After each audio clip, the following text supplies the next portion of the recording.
जादुई पेड़। बहुत समय पहले की बात है। वाजिद नगर में एक राजा राज्य करते थे। चंद्रिका वहां की दासी थी। चंद्रिका की एक छोटी बेटी भी थी। चंद्रिका महारानी की सेवा करती और उसकी बेटी महारानी की बेटी के साथ खेलती रहती।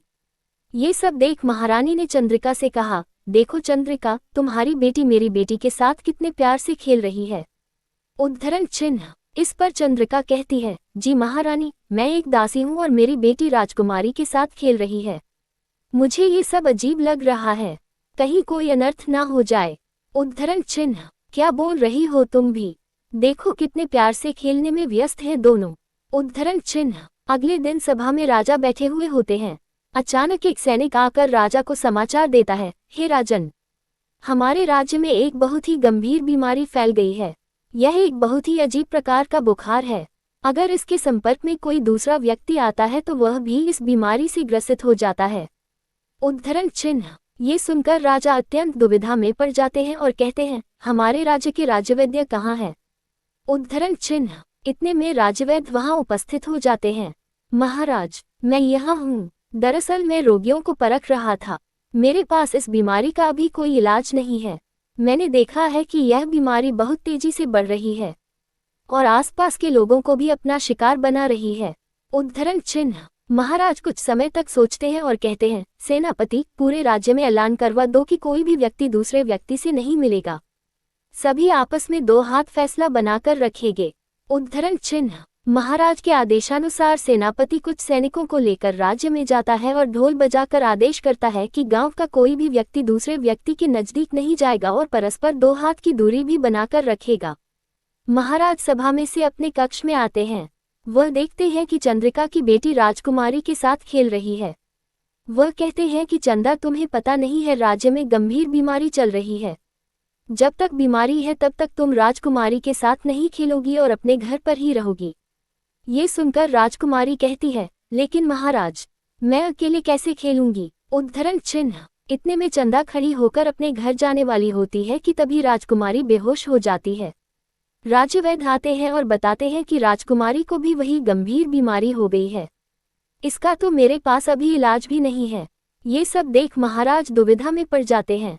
वह कुछ सोच ही रहे होते हैं, तभी एक सैनिक आता है और कहता है, महाराज, बाहर एक बाबा आए हैं और आपको शीघ्र ही बुलाया है। उद्धरण चिन्ह। बाबा, और इस वक्त? चलो मैं आता हूँ। उद्धरण चिन्ह। बाबा, आप यहाँ कैसे? क्या काम है आपको? उद्धरण चिन्ह। सुना है राजकुमारी इस गंभीर बीमारी का शिकार हो चुकी है। मेरे पास इस बीमारी का इलाज है। उद्धरण चिन्ह। इलाज? कैसा इलाज? बताए ना बाबा। उद्धरण चिन्ह। आपके राज्य के घने जंगल में एक बड़ा सा पेड़ है। यह कोई साधारण पेड़ नहीं है बल्कि एक जादुई पेड़ है। इस पेड़ से एक फल लेकर अपनी राजकुमारी को खिलाए, वह तुरंत ठीक हो जाएगी। उद्धरण चिन्ह। ठीक है बाबा, धन्यवाद आपका इस बीमारी का उपाय बताने के लिए। उद्धरण चिन्ह। सुझाव देकर बाबा चले जाते हैं। सेनापति, सैनिकों को लेकर जंगल में उस बड़े से पेड़ को ढूंढो और उसके फल को लेकर आओ। उद्धरण चिन्ह। जी महाराज। सेनापति कुछ सैनिकों के साथ जंगल में जाते हैं और उन्हें वह पेड़ नजर आता है। आओ आओ, मेरे ही फल लेने आए हो। उद्धरण चिन्ह। यह क्या, तुम बोलते भी हो जादुई पेड़? उद्धरण चिन्ह। हाँ हाँ, मैं बोलता भी हूँ और मुझे ये भी पता है कि तुम यहाँ क्यों आए हो। उद्धरण चिन्ह। चलो अच्छा है, तो फिर तुम ही अपने फल तोड़ दो। उद्धरण चिन्ह। फल तो मैं दे दूंगा, लेकिन इससे पहले तुम्हें मेरी 3 पहेलियों का जवाब देना होगा। तीनों पहेलियों का सही जवाब देने के बाद ही तुम्हें एक फल मिलेगा। उद्धरण चिन्ह। 3 जवाब देने पर 1 फल? चलो कोई नहीं, मैं राजकुमारी को एक ही फल से ठीक कर दूंगा। उद्धरण चिन्ह। चलो पूछो अपनी पहेलियां। उद्धरण चिन्ह। वह क्या है जिसका कर्ज चुकाया जा सकता है लेकिन माता पिता के बिना इस कर्ज को नहीं चुकाया जा सकता? उद्धरण चिन्ह। अरे नहीं, मुझे तो इस पहेली का जवाब नहीं पता। चलो अगली पहेली पूछो। ऐसा क्या है जो समुद्र के तल में रहता है और मां के छूने से ही मर जाता है? उद्धरण चिन्ह। मुझे इस पहेली का भी जवाब नहीं पता। उद्धरण चिन्ह। तो चलो तीसरी पहेली बताओ। उद्धरण चिन्ह। जादुई पेड़ तीसरी पहेली पूछता है, ऐसा कौन है जिसके हाथ और पैर नहीं है लेकिन फिर भी देश विदेश घूमता है? इसके बिना लोग भूखे मर जाते हैं। उद्धरण चिन्ह। सेनापति कुछ समय तक सोचता है और बिना कुछ कहे राजमहल वापस लौट आता है। वह सारी घटना महाराज को बताता है। महाराज कुछ सोचते हुए पूरी सभा में ऐलान करते हैं कि जो भी इन तीनों पहेलियों का जवाब बताएगा उसे भेंट में उपहार दिए जाएंगे। लेकिन सभा में बैठे हुए किसी भी दरबारी को इन पहेलियों का जवाब नहीं आता है। महाराज गुस्सा होते हुए कहते हैं कि मेरी सभा में सभी मूर्ख ही भरे हैं, चलो तुम्हें तो मैं बाद में देख लूंगा। इधर चंद्रिका अपनी बेटी को डांटते हुए कहती है, मना किया था ना मैंने, वह बड़े लोग हैं, अगर उनकी राजकुमारी को कुछ भी हो गया तो सारा इल्जाम तुम पर ही आएगा। उद्धरण चिन्ह, नहीं माँ, राजकुमारी मेरी वजह से बीमार है, मैं जाऊंगी और उन्हें ठीक करके ही वापस लौट आऊंगी। उद्धरण चिन्ह, चंदा महाराज के पास जाती है और कहती है, महाराज मैं जाऊंगी उस जादुई पेड़ के पास और उसकी तीनों पहेलियों का जवाब दूंगी और बदले में उस जादुई फल को लेकर आऊंगी जिससे राजकुमारी ठीक हो जाएगी। उद्धरण चिन्ह, महाराज थोड़ा सोचते हुए बोलते हैं, अच्छा ठीक है, वैसे मुझे पता है तुमसे नहीं होगा लेकिन फिर भी तुम्हें एक अवसर देता हूँ। उद्धरण चिन्ह, चंदा जंगल में जाती है, उसे वह जादुई पेड़ दिखाई देता है।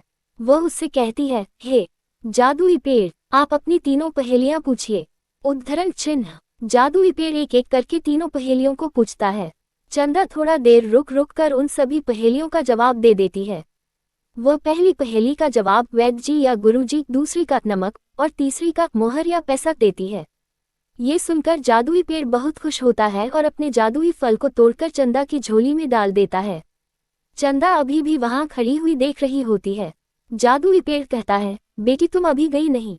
उद्धरण चिन्ह, चंदा कहती है कि हमारे राज्य में राजकुमारी के अलावा भी बहुत सारे लोग इस बीमारी से पीड़ित हैं, मैं उनके लिए भी फल ले जाना चाहती हूँ, चाहो तो और भी पहेलियां पूछ सकते हो।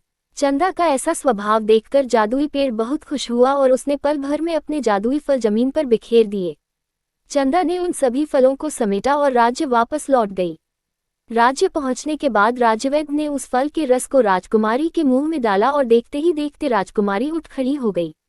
ये देखकर महाराज और महारानी बहुत खुश हुए। महाराज चंदा से कहते हैं, बेटी मुझे माफ कर दो, मैं तुम्हें समझ नहीं पाया। उद्धरण चिन्ह, आज से तुम भी मेरी बेटी हो, अब से मेरी एक नहीं बल्कि दो दो बेटियां हैं। महाराज चंदा को गले लगाते हैं और राजकुमारी यह सब देखकर बहुत खुश होती है। कहानी पसंद आई हो तो लाइक और सब्सक्राइब करना न भूलें।